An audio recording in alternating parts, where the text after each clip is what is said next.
All right, so welcome back to Everything Moto Pod Edition. As you guys know, we've been doing a little Everything Moto video for the last couple of months where we give you guys like updates throughout the week. We're switching it up. We've been talking about this for the last couple of weeks now that we're going to do a longer form pod, just talk about all the news that's happened in the last like couple of weeks, you know, like just in general. Yeah, just like the last couple of weeks. We're also going to give you guys a little updates about ourselves, what's going on with us, and kind of give you just that traditional pod that we don't normally do. You know, we do our predictions, we do our reviews, our reactions. We don't really give you guys updates. All right, so that's what we're hoping to do with this. And then as well, with the off season coming up, we really thought it would be a good idea to start this traditional pod. So in the future, we can maybe have some riders on it, and we can talk with them, have a little conversation with them, talk about what's going on with them. And that's kind of our goal with this. And then hopefully, I think Doc can agree that we can continue this in the supercross season next year, Moto, and we can continue to have a couple of riders on throughout the season, which I think would be huge.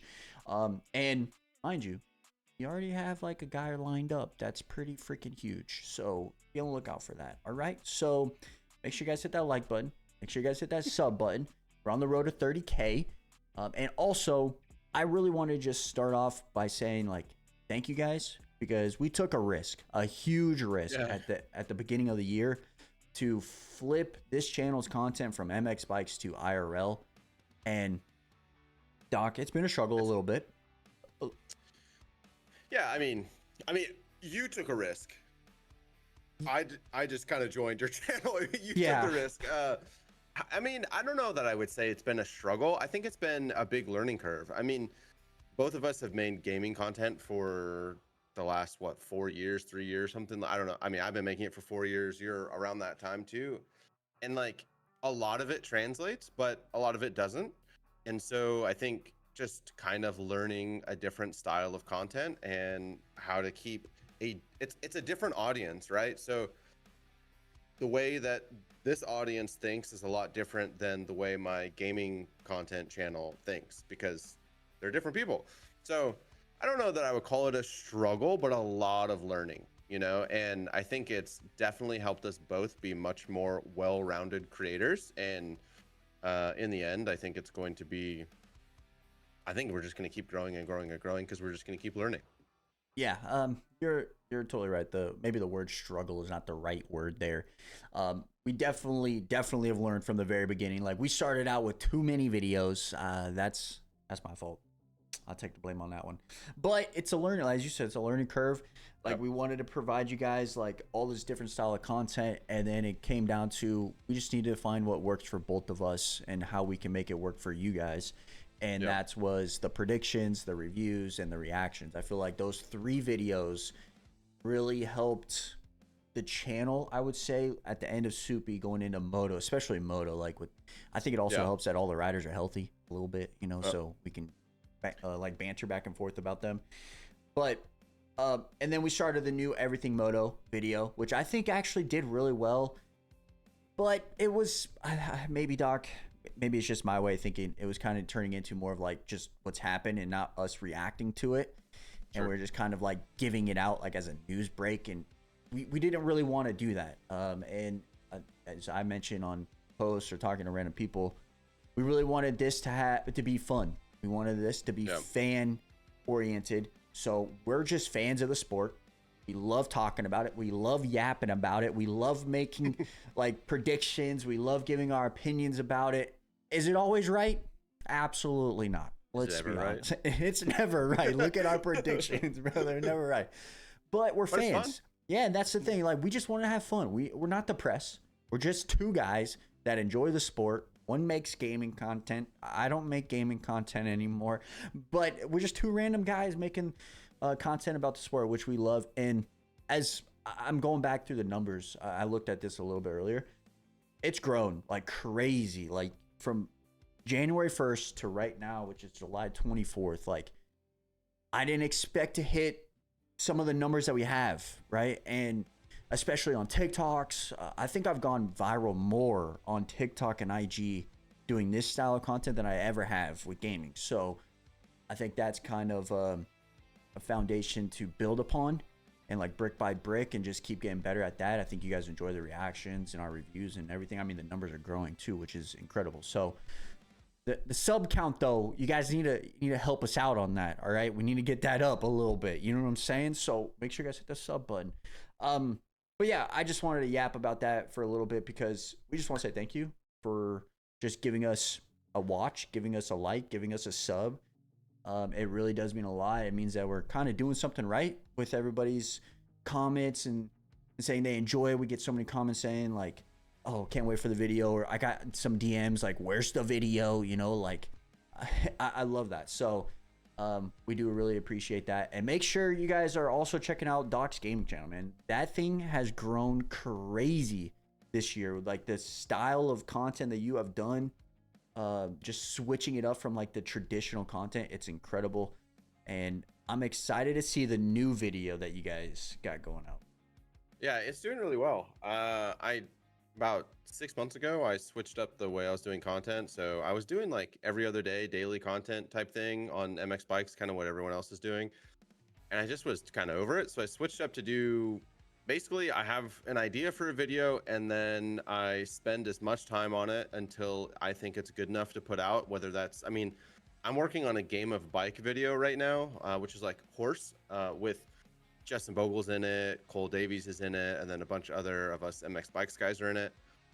I've been working on that video for like 3 weeks now, and I still think I'm gonna have like a whole nother week on it, and maybe more. Like, and I don't really care, you know. And what it's done is, like, the channel took a huge hit because it was like posting every day, and then now it's on a huge upswing. I mean, last month was my biggest month ever, and this month there's a week left of the month, and I've already matched last month, so it's just going and going and going. So yeah, it's pretty cool.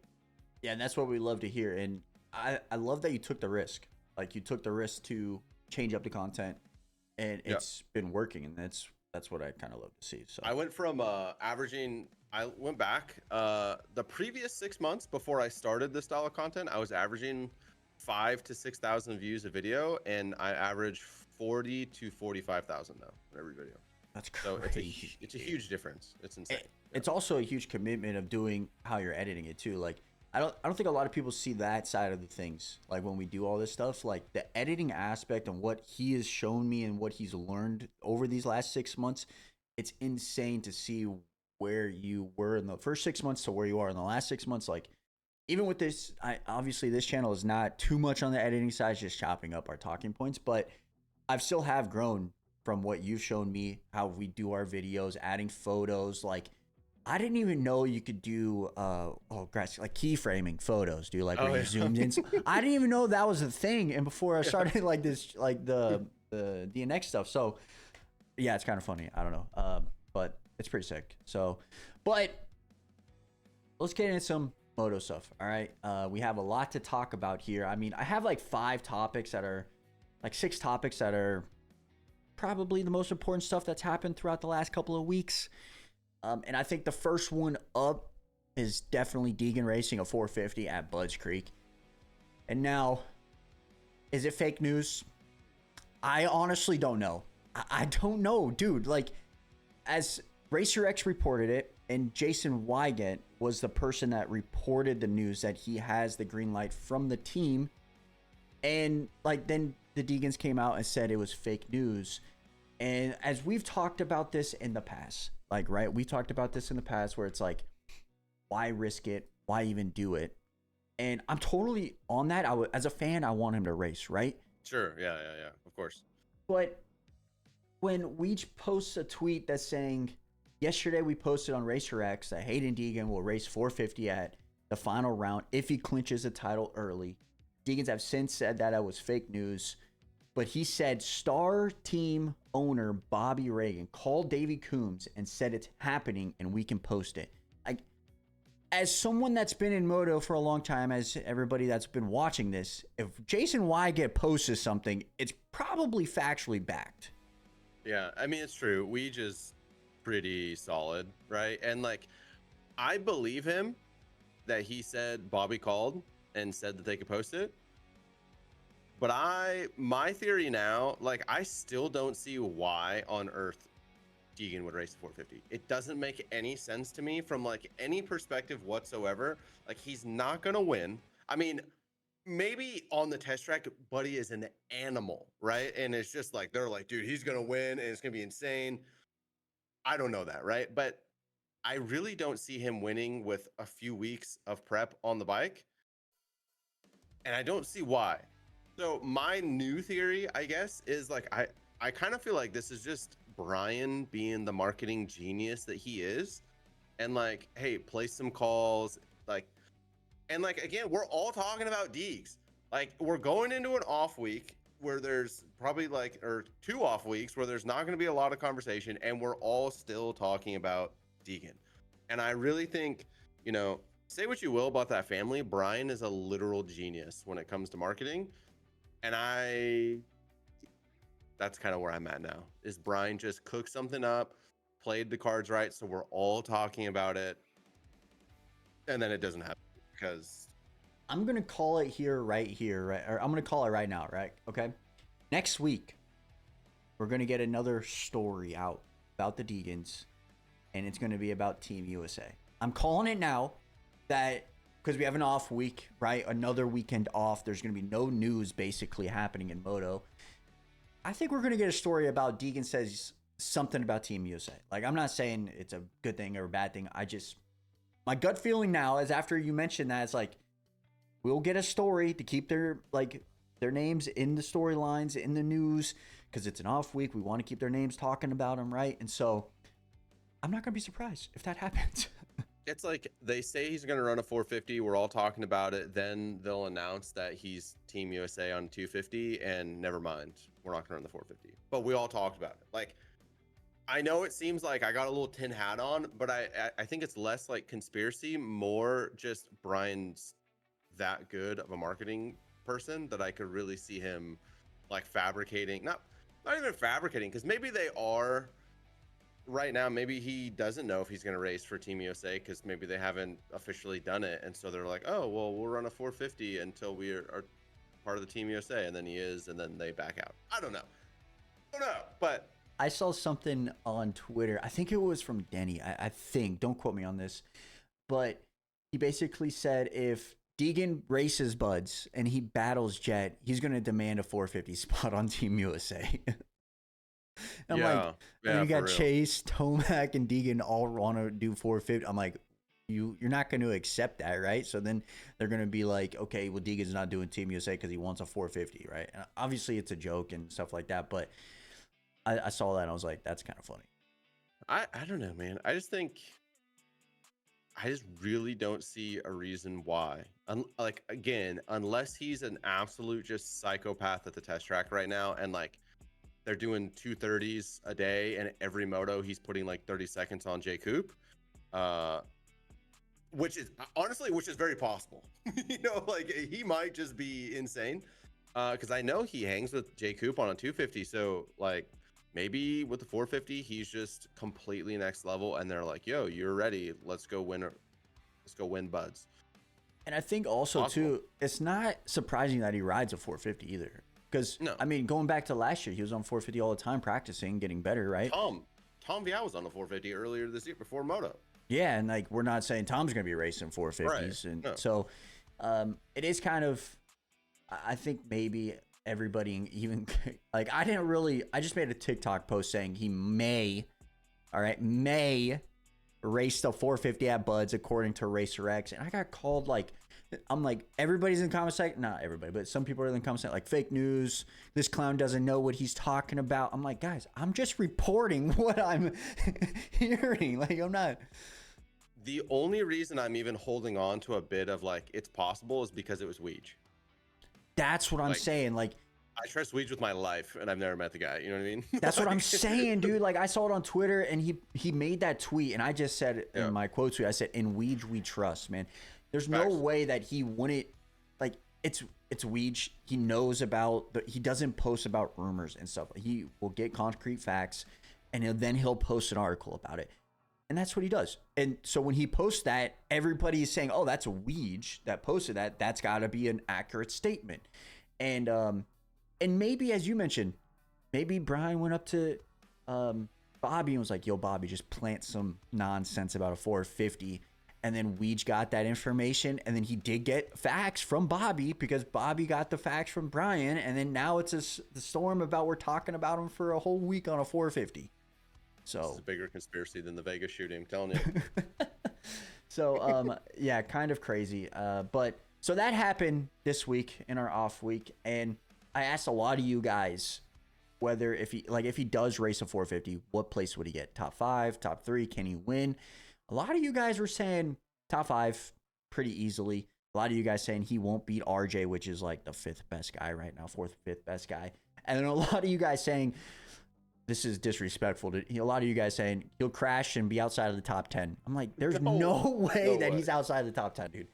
I would say I'm going to be honest. If he races a 250 in the 450 class, he's getting top 7. Yeah, facts. I would say I kind of agree with I think he'd be right around with RJ. Like I don't think he's touching Chase or Jet. And if Tomac's on, I don't think he's touching Tomac right now. And if Hunter's on, I don't think he's touching Hunter right now. I think if Deegan gets if he can get a start, I think he'll fade to 4th and then battle right there. He might lose a little bit of gap to them, but I think he's going to be right there 4-5. But then RJ just went out and whooped Tomac's ass at Millville. And RJ's doing great at Washougal too. I know he had a little tip over, but RJ's on fire. So I can see the 5 range, 5-6 range, but then I can also see him pull a whole shot and then maybe lead for a couple laps and then Jet and Chase go by him with Tomac. I can see both scenarios. I can't wait to watch RJ in Supercross. It's going to be But he might be a problem, I'm telling you, dude. Or he just might wad himself a lot. I mean, but yeah. Fair. Yeah, that's fair. So, yeah, but anyways, for the Deegan thing, let us know what you guys think about the whole situation in the comment section. We'd love to hear what you guys have to say. And just know that we are talking about it as he may race the 450. Most likely he won't. But just let you guys know. And it's also really dependent on, too, if Joe comes out swinging in the next 2 rounds and beats him. Very possible. Very hard, but very possible that he won't have that 50-point gap going into the last round. So, well, where are they going? They're going to Ironman, Dilla, Buds. Yeah. And Joe's good at all 3.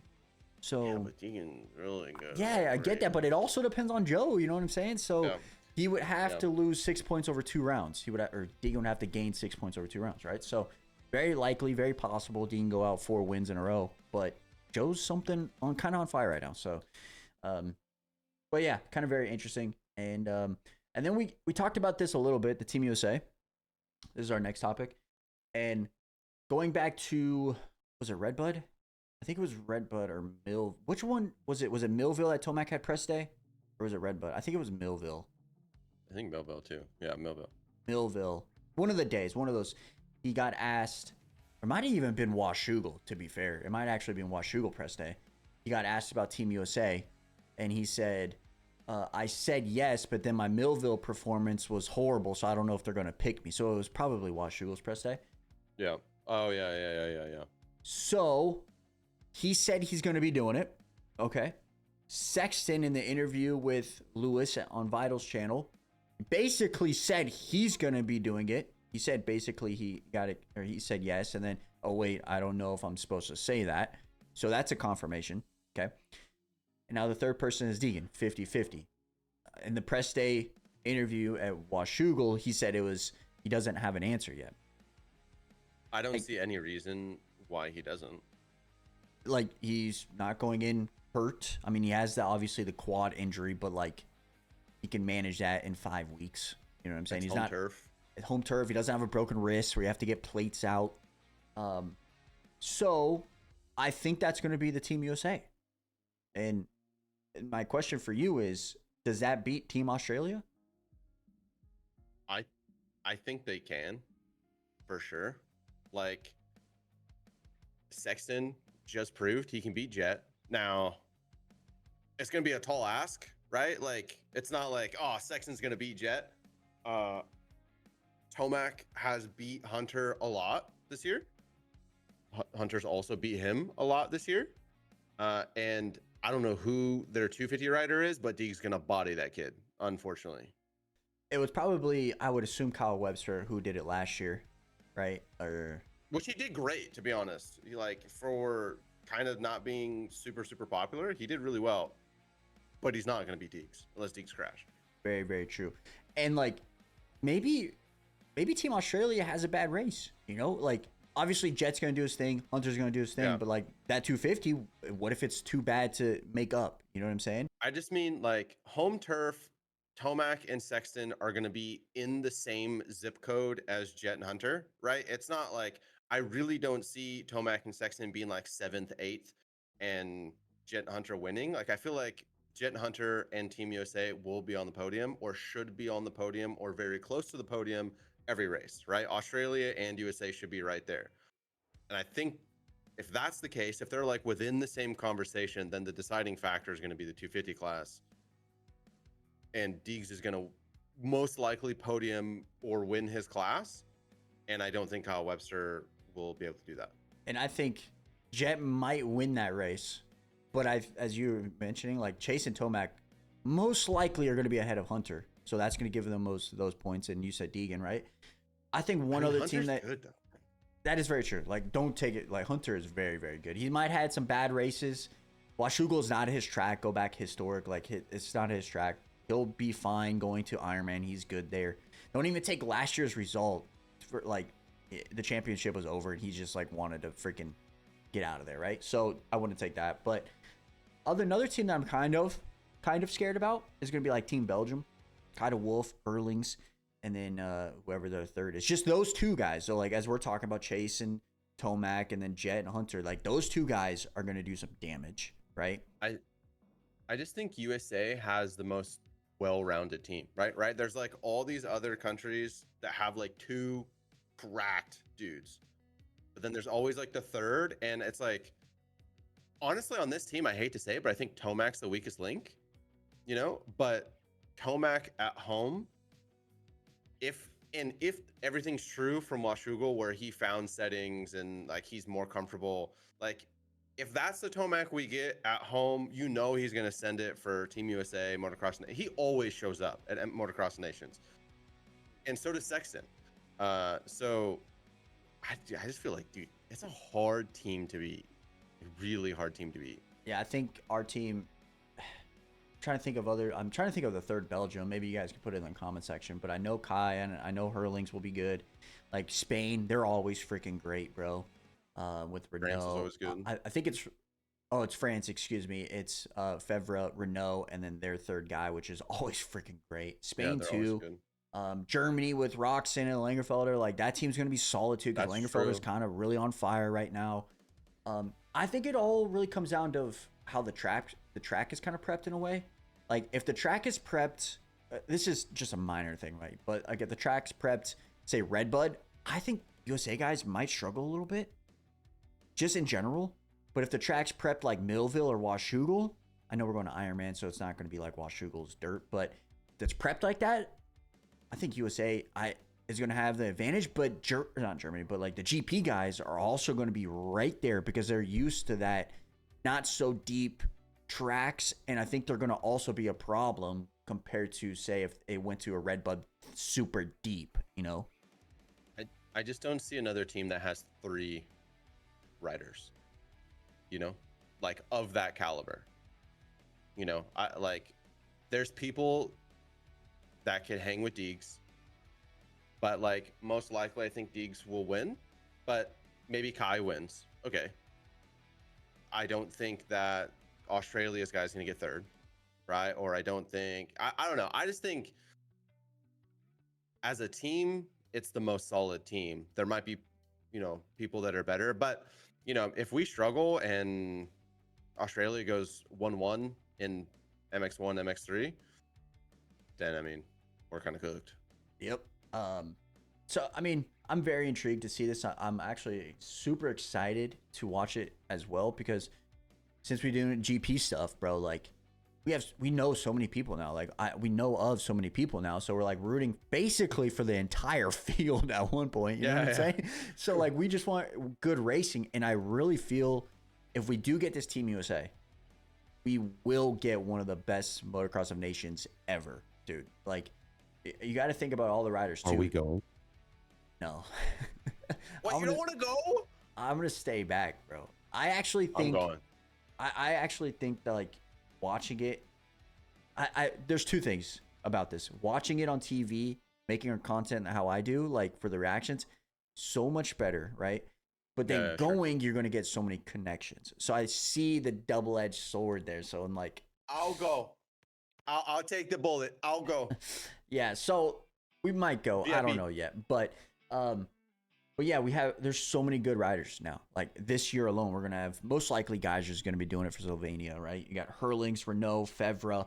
You have all the guys in MX2 that are on fire right now, like Langefelder, Adamo. You have Kai, you have Deegs, you know, like Chase, Tomag, Hunter, Jet, like, bro, just all those names combined, bro. It's like that's the best, maybe one of the best fields ever. Crazy you brought up Spain. You didn't say Prado. Prado, I heard a rumor that he's probably not going to be doing it. Like, so. Oh my gosh. I don't know. That's crazy. Realistically speaking, Kawasaki doesn't like to send their riders. True. But it is in the U.S. and he is in the U.S. now, so there is a possibility that he will be going. But let's see how he does at Ironman, all right? Like, that's next week or 2 weeks from now. Like, let's see how he does. So it could be a huge tale. You know what I'm saying? So, but yeah, keep an eye out. We might go to Motocross of Nations, or we might be sitting at my desk right here making a video on it. So, and I'll be there. Basically, I'm going. But talking about some MXGP stuff, there's a lot of rumors going around. A lot, dude. We love rumors. We absolutely love it. Okay, and you guys, if I think we talked about this a little bit on the last Everything Moto video, but here are some of the rumors that I've heard. Some of these are kind of confirmed in a way. Maybe not confirmed, but like everybody's saying it's confirmed, but like we don't really actually know because there's no press about it, right? So we know that there's nothing more that this sport likes to do than yap. Okay, so so these are yap sessions, but hey, we'll yap too. Yeah, so none of this is actual facts until the press, but these are what we've been hearing, okay? And guys are to Yamaha. So, crazy. What insane. I heard from I believe Vital made a MXGP pod. Now I was listening to that Yamaha was in the mix early, and then they backed out because they didn't have the funds. And now Monster got involved and gave them the funds to get guys around the team. That's what they were talking about. And it kind of makes sense, though, if you think about it. When was the last Monster guy, maybe besides Fevra? I don't even know if Fevra's Monster for that Kawasaki team. But when was the last Monster guy on top of the box in MXGP? It's all been Red Bull stuff, you know? And Geyser doesn't have a sports drink right now. So, kind of interesting. Okay. I think Geyser doesn't have a sports drink. I don't think he does, to be fair. And then the next heavy hitter, Hurlings to Honda. That one is very surprising. He's gonna be taking Geyser's spot. Okay. That's insane. I don't believe it. I won't believe it until it happens, you know? And there's a bunch of different things for that scenario with the KTM group. I'm not well versed on this. Shout out to the boy Jordan. He's been trying to help me with this, but like the KTM teams over there are ran by two different people, two different teams, like owners and stuff. Not owners, but like two different people basically. And the Hurlings team is basically getting, I'm just going to use these terms as business because that's what I'm in real life. They're getting bought out by the other team. And so the other team's taking it over. And so Hurlings doesn't have a spot because they're going to use the other guys, if that makes any sense. So I think that's how it works. I could be completely wrong. But Hurlings going to the Honda for Geyser's spot. Crazy. Because he'll be switching. He won't be Red. I bet you he could be Red Bull, actually. Because Honda over there isn't Monster, so he could be Red Bull. And I mean, Jet and Hunter are Red Bull athletes, so and they're on Honda, so it makes sense. And then another guy that we made videos and we talked about this before is Vial to Honda. And he going back to MXGP. It's been kind of on the downside, quiet end as of a couple last weeks, but he would be his teammate on the 450. And then Ruben would be completely gone out of that. And Then I had another rumor. This one's spicy. I haven't talked about this yet on anything yet. But Jorge Prado may go back to MXGP next year with Husky. I heard that come through the grapevine. And yeah, I don't know. I'm not saying it's right. We're yapping. I don't think it's right. I mean, you know, rumor, whatever. I don't really see that happening. I mean, unless he is just like literally, I mean, in his recent interviews, he does seem unhappy with the team. Like, really unhappy with the team. We all saw the Lewis interview, right? Right. Yeah. So maybe, but I don't know, man. I don't know. It seems like that would be such bad optics. It's like such a quitter move.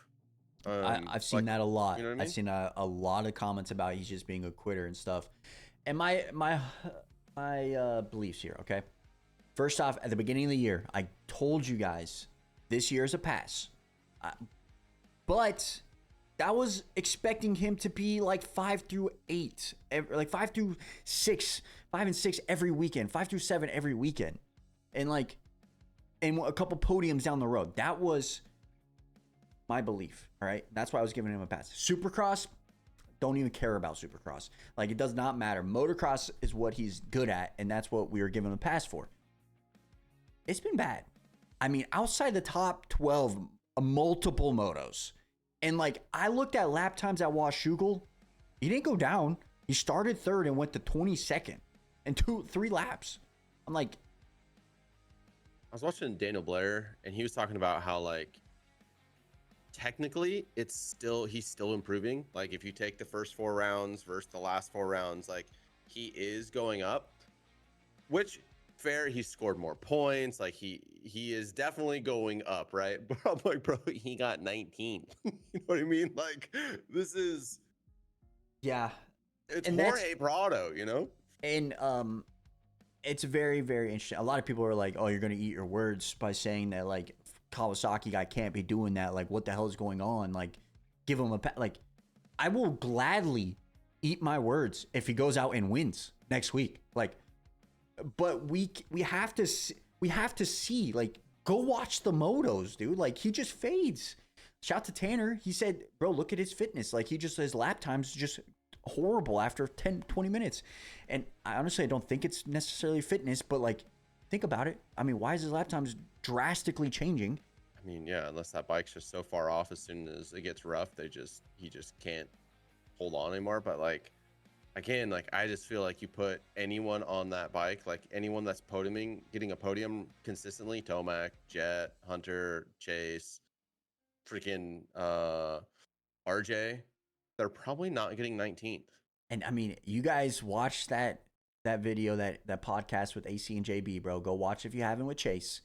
Basically made a post saying, or they made the post about the interview, like, good and great riders can make the bike work regardless of how bad it is. And I'm like, bro, that's not necessarily a shot at Prado, because Chase has had that issue in the past, but it kind of is a little shot at Prado in a way, you know what I mean?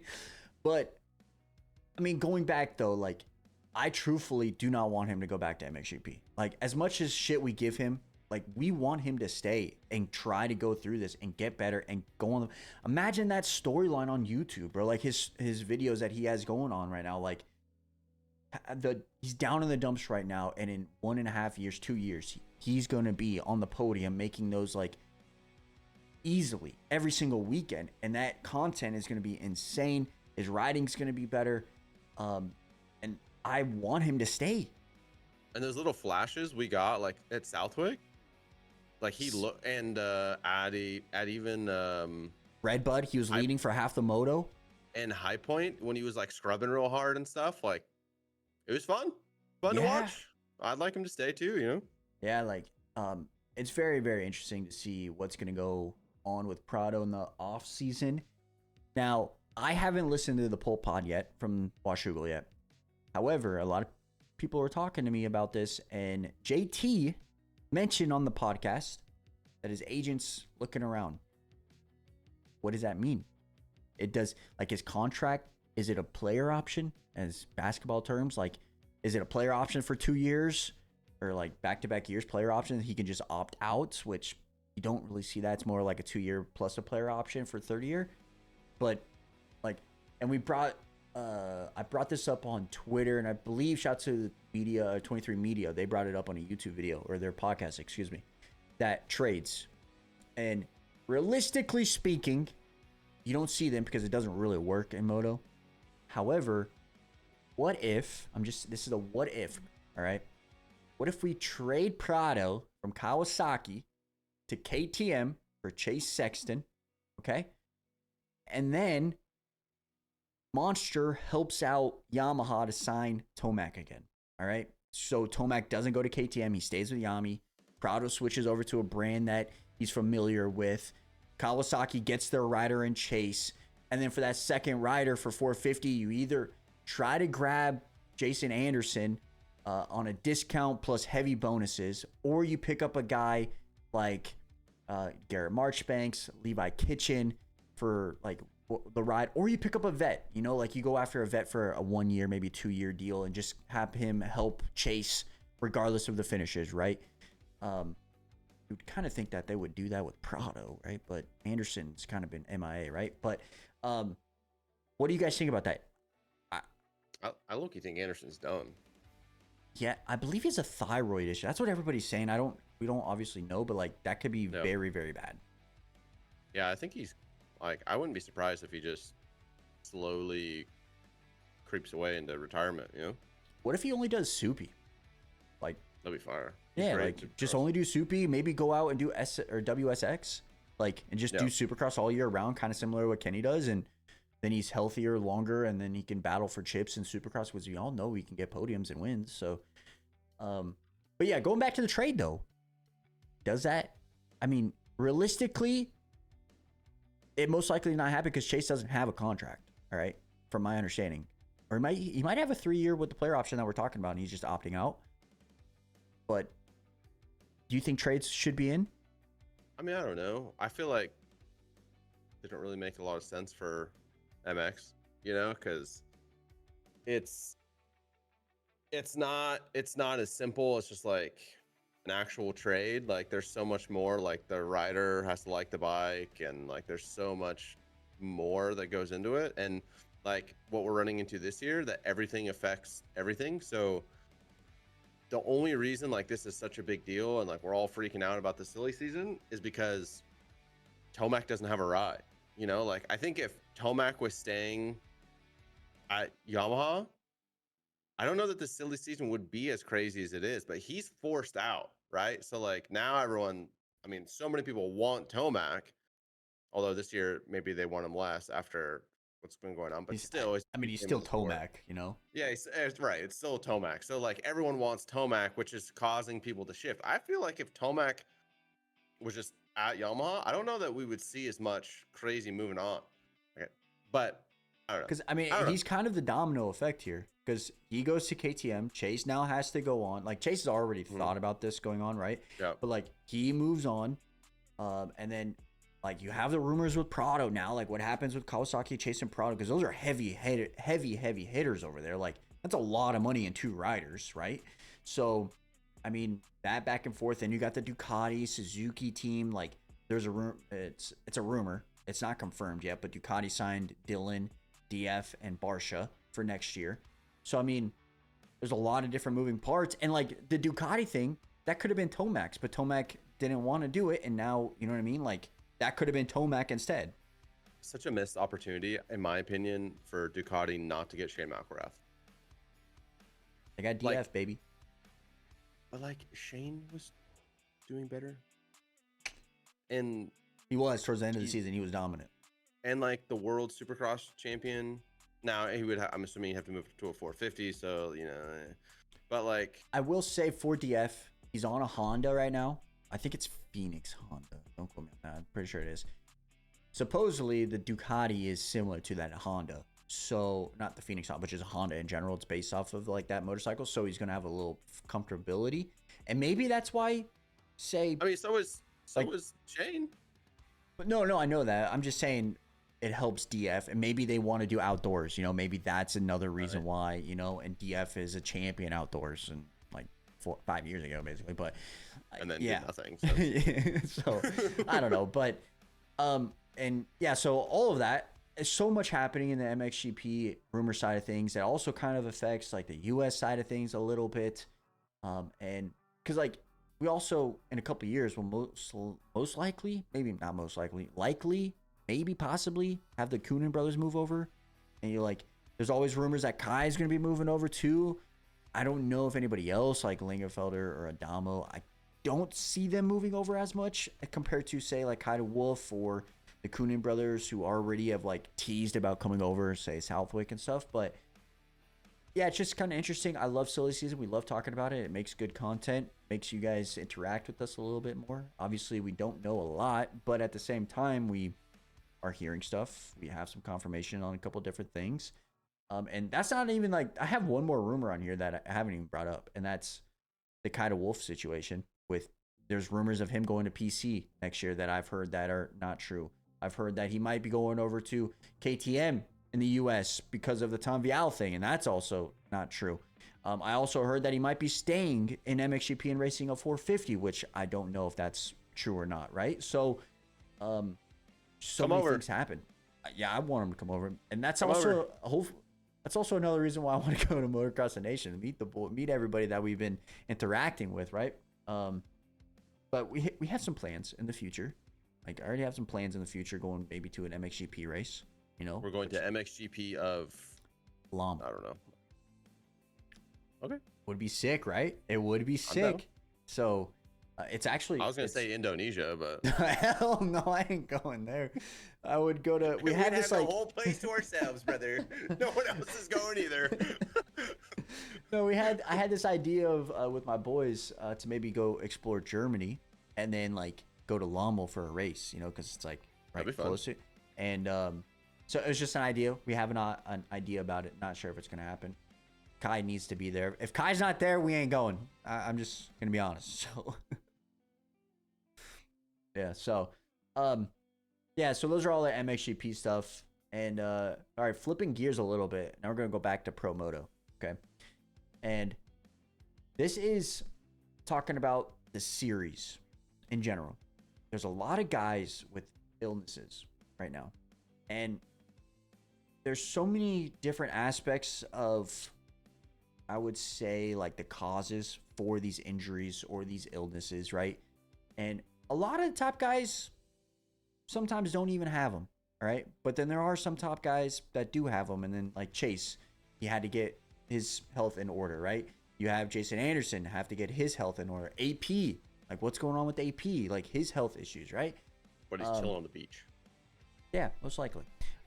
So my question is like, should we change the series in a way? Should we make it shorter? Should we like reduce the amount of events in supercross or motocross? Should we space it out? Like, I heard a good example of taking a month off in between Supi and Moto, pushing the Moto back a month, and or even like 3 weeks, so it gives them maybe a week or two off of supercross to get ready for motocross. Like, how could we fix it where injuries, I'm not saying all injuries, but like some injuries and illnesses don't necessarily happen? I don't really think, I mean, the break in between Supi and Moto is the only thing that really makes sense, because I think most riders would actually take a break, right? Like come off that grueling supercross series, and then I think most people would actually take a break.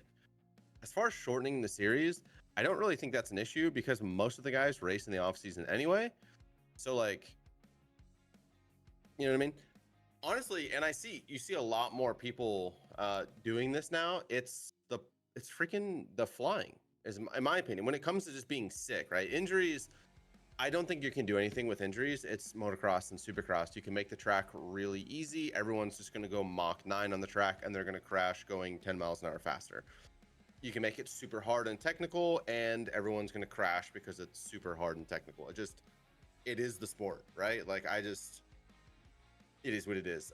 You know, I think like I would love to say that like them riding multiple times during the week you know, if they had some sort of limit on how much, like I think F1 does that, right? Where they can only, or maybe it's MotoGP does that, where you can only ride once or something during the week. But then I feel like it's such a sport where you have to be on, where that might just lead to more crashes in the night show, right? Because like it's such a sport where you have to be like in tune, and if you aren't able to get in tune, then you're going to be a little sketchier, especially when there's pressure of racing, whatever. I really don't see a fix for any of it other than like limiting the like normal sicknesses. Like, I mean, half the guys are thrown up through the first like 3 rounds of motocross and stuff. That, in my opinion, is all due to public transportation. If you guys travel at all, you know, as soon as you get on the plane, you're sick. Like, it just is what it is, right? Like, you're pretty much sick anytime you travel. These guys travel a lot, like a lot. They're not even just traveling to the races, but you hear about them. They flew to Cali during the week to go test, or they flew to East Coast. Like, these guys are flying 4 to 6 flights a week at times, you know? That's a lot of human beings to be around that don't wash their hands. And so private jets, PJs, I feel like is like the main way to solve that problem. Yeah, I was all for shortening the season. Like, I'm being dead ass. Like, I was all for shortening Soupy, maybe keeping Moto, but shortening Soupy a little bit, like 1 to 2 weeks, maybe even 3 weeks. But I get what you're saying completely. Like, it's not necessarily the races, it's the transportation. And, like, obviously, Supercross, dangerous. I mean, so many injuries, right? Even during practices and stuff, you see a lot of the people get hurt during practice, like during the week or whatever. But at the end of the day, you don't see like that many injuries in a way, right? But for like public transportation, look at Ty Mashable as a perfect example. Like, he threw up for 5 weeks straight. Like, no idea what happened. AP, something similar, right? Then you have a lot of guys who are sick from like A1 to A2, like A1 to second round in Supercross, right?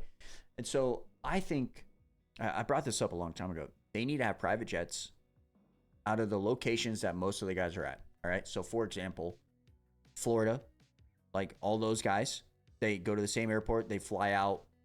Like, teams get together and make something happen where like Florida's a hub, North Carolina's a hub, right? With like Club, and then you got Baker's, and you got Georgia's right there with the Triumph team, like that general area. And then Cali, you have a Cali side, right? With all the riders from PC and anybody else that's in Cali. And I think you get together and you get 3 to 4 PJs. Obviously, it sucks for the privateer guys. I totally get that aspect and like those guys. But maybe even those smaller teams that are like those privateer riders can join them and they can go on those flights. And they get to the races. Everybody's healthy. There's not that many sicknesses. And that could be a potential way to fix it. You could definitely cut A2, you know, and give him an extra week. Like, it's still strange that we go. I mean, remember when there was A3? We were going to Supercross Anaheim 3 times. I mean, like, you could cut A2 and maybe one of the other rounds. And like, the thing is, I feel like if you make the break too long, some other series is going to come in and be like, yo, we're going to run $1 million race in this week and the in between, right? And then they're all just going to race that. So it has to be like this, like, sweet spot of time. I think a month. Yeah, like 4 weeks max, right? Where there's not enough time to actually do anything in the middle. No one else is going to come and like put an event up, because that's what happened in World Supercross. They're like, well, we'll just do our own thing when Supercross, or SMX is over, then we'll have all the attention, because it's such a big gap. Where I think if you take like 2 more weeks off Soupy, I mean, 17 rounds is a lot of rounds too. You do like 15 rounds, still a lot of rounds. Give them a month off, plus more use of private jets. But I feel like you're gonna start seeing more use of private jets with. I mean, they're just making a lot more than they were. Although, have you seen Pay Dirt, the movie? I have not yet. No. Okay, I watched it a couple nights ago, and I forget who it was. I think it was like, it was Jeff Emig. Said this was like when Jeff Emig first beat McGrath, like his first race ever. He was like, yeah, they paid me like $50K to win that race. It's like, that was a long time ago, you know what I mean? Like, so it sounds like they've been making money, you know? I heard that like Deegs makes 100K per win outdoors. Yeah, I mean, that makes sense. I mean, it makes sense now. That's kind of what I would think. But I mean, Jeff Emig beating McGrath was a long time ago, like a long time ago. And he was like, yeah, I got 50K, you know? And I mean, we do see some PJs now though. Like I know for a fact, like say the Deegs does it a lot with Jay Coop, and they even took some of the Triumph boys, I believe. And that's why I'm saying, like, why not make that a regular thing? And maybe they will be making it a regular thing. I don't know, but that could be a regular thing, right? All those the Triumphs, the where Star is located right there, and then like Club, you have that hub in North Carolina with all those guys, and then you have the Cali guy, like 3 hubs, and maybe you get the privateers to move to one of those hubs, right? All the main privateer guys, and then they can start doing the ones that are on teams that are already traveling to like with the tents and stuff like that. Not like right? the van guys. Yeah. The van guys are shit out of luck. I'm sorry. Like, Yes, your guys are already driving to the race. So it's like, but I don't know. I like the idea of shorting it by 2 rounds, 15. It's still odd. It would kind of still work with like the East-West showdown and maybe have one East-West showdown or whatever like that. But I don't know. Let us know in the comment section what you guys think. There's so many different ways you can do it. So we're just kind of going off the top of our head and giving you guys our thoughts. I see a lot more people using private jets. Jay Coop does it all the time. Even Bryce Ford, he's the quad guy. Yeah. Bro, that dude's posting private jet stuff all the time, which I'm assuming it's real because he's like a 7-time quad world champion. I mean, yeah, he's like the GOAT in quad stuff, so I'm sure he's bred it up, but like even he's doing it, you know?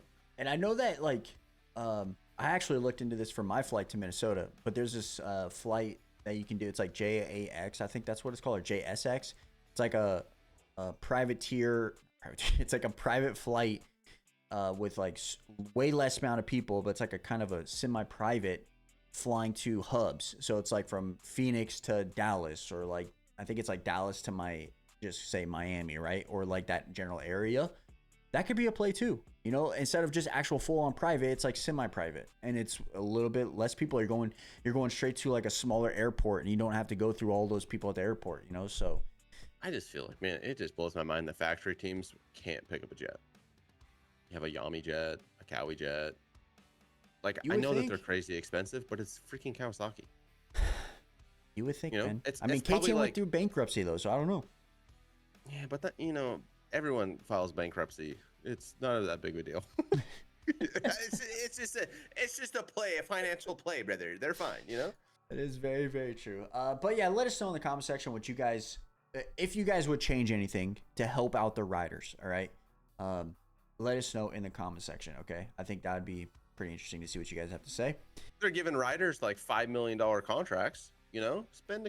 Put 15 mil on a jet. That way he can finish the season. You know? Out to Johnny Hopper. I saw a TikTok on his profile scrolling through earlier today, and I'm unsure who he was with. Yeah, I saw it too. So, but they basically said Jet has a 5-year, $15 million deal with Honda. So that's basically $3 million a year. I don't know. The way that guy was acting, I don't know who that was. Like maybe that's like, I don't know either. Jet's daddy. I don't know who that was. That guy.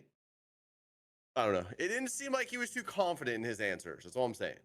Yeah, so that's just 15, what I saw. You know what but like 15 for 5 years, that's pretty good. That's really, really good. Seems kind of low, to be honest. $3 million a year, plus all the bonuses for wins. And you know Jet's winning. He's only lost 2 ever races outdoors. So yeah, I mean Jet's got to be flying PJ, right? No, he's literally he's flying like first class, dude. Like he's not even flying. He has first class, but he's still got to go through the airport. That's crazy. Between him and Hunter, that's crazy. Like I just saw them go through Jet just posted a story, and it was him on his suitcase rolling through an airport going back home from a golf trip in Cali. That's crazy. I'm like, dude, why are you not flying private? Like I get it's expensive, but at least go to the JSX or JAX, like them semi-private. But yeah. Okay, so the last topic I have here, we're going to combine these. It's Paris Supercross, World Supercross, and AUSX Open. All right, I'm going to start with the Paris Supercross here. And we had some confirmation. I saw the Paris Supercross post here, and it was Cooper Webb is going to be there. He's going back. AP has been confirmed. Now, with the illness injury, I'm not quite sure what's going to happen with that situation. Hopefully he's still there. It's obviously in November, so it's not like I think it'll be good. 5 months away, right? So and then you had the Lawrences. They're already confirmed. They were there the last few years. Now, last year Joe was there with Honda. I don't know if he's confirmed. They didn't show him on the post, but he's been there the last few years. Maybe that's just because of where his contract is, right? So if he signs with Honda again, he probably will be back, I'm assuming. Now, the other guy that has been confirmed for Paris is Tom Vial. And he's been there the last couple of years under KTM. Shout out to Kellen Brower. Shout out to the boy. He confirmed that this, I wouldn't say necessarily confirmed. He posted that this will be his first race on the Honda for Tom Vial. And so I kind of got me thinking that like he'll be pitting out of the HRC tent, I'm going to assume, with the Lawrences. I think with that post, it kind of give us some sort of confirmation that he's going to Honda next year, right? If that's going to be his first race. And I brought up on Twitter, I'm like, why would he even race Supercross like on the outdoors? Like, this is just my thought at first. And then I come to the realization, like, he could do WSX, make a bag.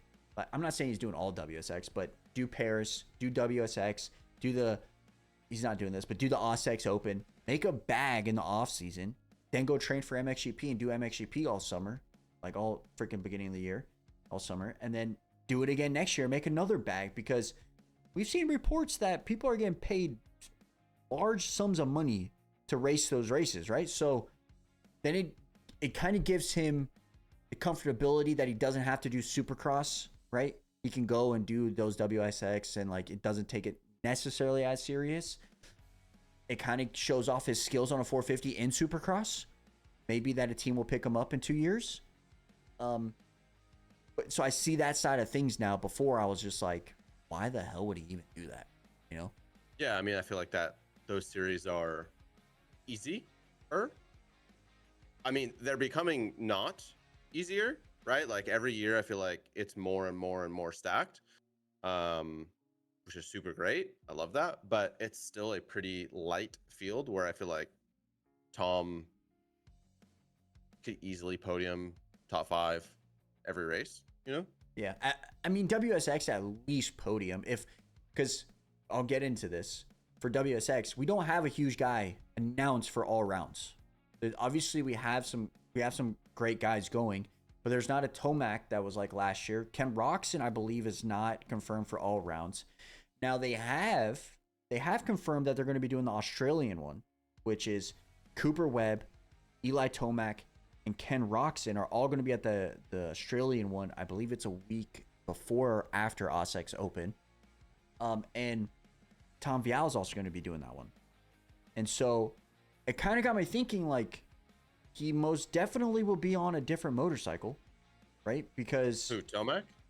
Tom Vial. Because think about this. Did we ever see KTMs in World Supercross? I'm trying to think. Like, there's been none. So, and I also heard rumors that OEM teams don't support that. But then it got me thinking, like, Tomac. I'm like, so Tomac's doing it. That's going to be KTM. So maybe Vial's going to be actually there on a KTM, you know, like, so that plays a different scenario. Like, is he going as a Honda? Because he can go to Paris on his KTM because they've done that in the past, right? So, all right, and AP's going. So, yeah. So, like, I mean, if AP goes to Paris, Tom can go under that tent. If he goes, he's going to be racing a Honda. But then, like, KTM and World Supercross, I don't think they have anything together. So, I mean, yeah, it kind of makes... Yeah, it's interesting. So, yeah, very, very interesting. And I'm also interested to see what happens with World Supercross, because who is going to be the main guy fighting for those if it's not Ken Roxon or Eli Tomac every round? Like, what big name are they going to get? You saw most likely the interview with Barsha, right? He was like, I got offered it, I declined it, and it was enough money where I didn't have to worry about anything else besides just do that all year. I'm like, I wonder why. he's going to Ducati. Maybe Ducati doesn't want to do it. Yeah. So, yeah, very, very interesting. Obviously we don't know what bikes are going to be on, which as we're sitting spitballing here, like the KTM makes sense for Tom at Paris, but it also makes sense for Honda. World Supercross, it doesn't make sense for KTM, but Tomac's going to be there, and we know that Tomac's going to be there. But if Webb's doing that, then like Tomac could be on Yamaha still with Webb, you know, like I don't know. I honestly have no idea. It should be very, very interesting. And then the last one that I have is the AUSX Open. Last year, Cooper Webb did it. Yeah, he did it with Jet Lawrence and Hunter Lawrence. And then I don't believe Webb has been confirmed for this. However, he's in Australia for the one. So I'm assuming he's going to be back for the other one because it's only like a week apart. So I'm assuming he's going to be there. And then if I'm not mistaken, it goes Paris Supercross, a week off, Australian, and then like the next Australian. So I think it's like 4 weeks total just in that area, but I don't know, right? But another guy that got confirmed this past week for the AUSX Open is your boy, Cole Davies. So that's going to be extremely exciting to watch him go out there and get some Supercross. Win. Dude, throw him in the 450 class.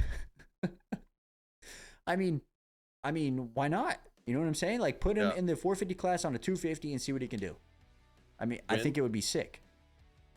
Yeah, I'm sure you've seen a couple clips he's posted. He looks already just great on, like, he looks so good again. And I talked to him quite a bit yesterday, actually. And he said he feels insane. Arm feels great. No issues. He said, like, his fitness is off a little bit, but that's expected because he hasn't been riding forever, you know? Did he I'm assuming he most likely didn't. Did he let you know what was wrong? Did he just say like a fractured arm? I'm assuming that's what it was. No, I don't know specifically, but his arm was cooked. Yeah, and I mean, I would assume it's most likely a broken or not a forearm, but like a broken something in that general area. I mean, didn't he post X-rays?